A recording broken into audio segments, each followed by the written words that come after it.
کیسرانی voice کے معزز ناظرین السلام علیکم۔ سلطان محمود غزنوی کا دربار لگا ہوا تھا۔ دربار میں ہزاروں افراد شریک تھے، جن میں اولیاء، کتب اور ابدال بھی تھے۔ سلطان محمود نے سب کو مخاطب کر کے کہا، کوئی شخص مجھے حضرت خضر علیہ السلام کی زیارت کرا سکتا ہے؟ سب خاموش رہے۔ دربار میں بیٹھا ایک غریب دیہاتی کھڑا ہوا اور کہا، میں زیارت کرا سکتا ہوں۔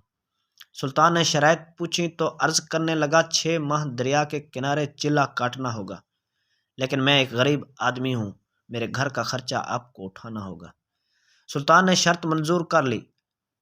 اس شخص کو چلے کے لیے بھیج دیا گیا اور گھر کا خرچہ بادشاہ کے ذمہ ہو گیا۔ 6 ماہ گزرنے کے بعد سلطان نے اس شخص کو دربار میں حاضر کیا اور پوچھا تو دیہاتی کہنے لگا، حضور کچھ وظائف الٹے ہو گئے ہیں، لہذا 6 ماہ مزید لگیں گے۔ مزید 6 ماہ گزرنے کے بعد سلطان محمود کے دربار میں اس شخص کو دوبارہ پیش کیا گیا تو بادشاہ نے پوچھا، میرے کام کا کیا ہوا؟ یہ بات سن کر دیہاتی کہنے لگا، بادشاہ سلامت، کہاں میں گنہگار اور کہاں حضرت خضر علیہ السلام؟ میں نے آپ سے جھوٹ بولا، میرے گھر کا خرچہ پورا نہیں ہو رہا تھا، بچے بھوک سے مر رہے تھے، اس لیے ایسا کرنے پر مجبور ہوا۔ سلطان محمود غزنوی نے اپنے ایک وزیر کو کھڑا کیا اور پوچھا، اس شخص کی سزا کیا ہے؟ وزیر نے کہا، سر، اس شخص نے بادشاہ کے ساتھ جھوٹ بولا ہے، لہذا اس کا گلا کاٹ دیا جائے۔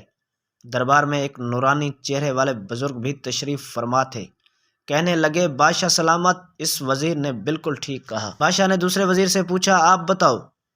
اس نے کہا، اس شخص نے بادشاہ کو دھوکہ دیا ہے، اس کا گلا نہ کاٹا جائے بلکہ اسے کتوں کے آگے ڈالا جائے تاکہ یہ ذلیل ہو کر مرے، اسے مرنے میں کچھ وقت تو لگے۔ دربار میں بیٹھے اسی نورانی چہرے والے بزرگ نے کہا، بادشاہ سلامت، یہ وزیر بالکل ٹھیک کہہ رہا ہے۔ سلطان محمود غزنوی نے اپنے پیارے غلام ایاز سے پوچھا، تم کیا کہتے ہو؟ ایاز نے کہا، بادشاہ سلامت، آپ کی بادشاہی سے 1 سال ایک غریب کے بچے پلتے رہے، آپ کے خزانے میں کوئی کمی نہیں آئی اور نہ ہی اس کے جھوٹ سے آپ کی شان میں کوئی فرق پڑا۔ اگر میری بات مانے تو اسے معاف کر دیں، اگر اسے قتل کر دیا تو اس کے بچے بھوک سے مر جائیں گے۔ ایاز کی یہ بات سن کر محفل میں بیٹھا وہی نورانی چہرے والے بابا کہنے لگا، ایاز بالکل ٹھیک کہہ رہا ہے۔ سلطان محمود غزنوی نے اس بابا جی کو بلایا اور پوچھا، آپ نے ہر وزیر کے فیصلے کو درست کہا، اس کی وجہ مجھے سمجھائی جائے۔ بابا جی کہنے لگے، بادشاہ سلامت، پہلے نمبر پر جس وزیر نے کہا اس کا گلا کاٹا جائے وہ قوم کا کسائی ہے، اور کسائی کا کام ہے گلے کاٹنا۔ اس نے اپنا خاندانی رنگ دکھایا، غلطی اس کی نہیں آپ کی ہے، آپ نے ایک کسائی کو وزیر بنا لیا۔ دوسرا جس نے کہا اسے کتوں کے آگے ڈالا جائے، اس وزیر کا والد بادشاہوں کے کتے نہلایا کرتا تھا، کتوں سے شکار کھیلتا تھا، اس کا کام ہی کتوں کا شکار ہے، تو اس نے اپنے خاندان کا تعارف کروایا۔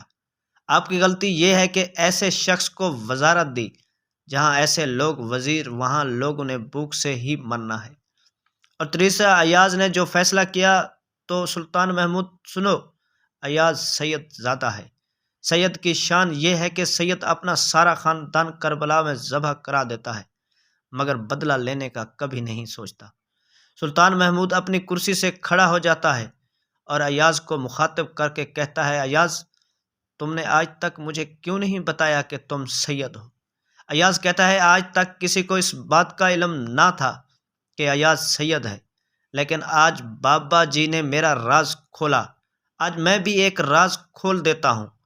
اے بادشاہ سلامت، یہ بابا کوئی عام ہستی نہیں ہے، یہی حضرت خضر علیہ السلام ہے۔ سبحان اللہ۔ ناظرین، ہماری یہ ویڈیو کیسی لگی اس کے بارے میں ایک کمنٹ ضرور دیجیے گا۔ ہاں، اگر ابھی تک آپ نے ہمارا چینل سبسکرائب نہیں کیا تو پلیز اس ویڈیو کو لائک اور چینل کو سبسکرائب کرنا نہ بھولیے گا۔ Thank you.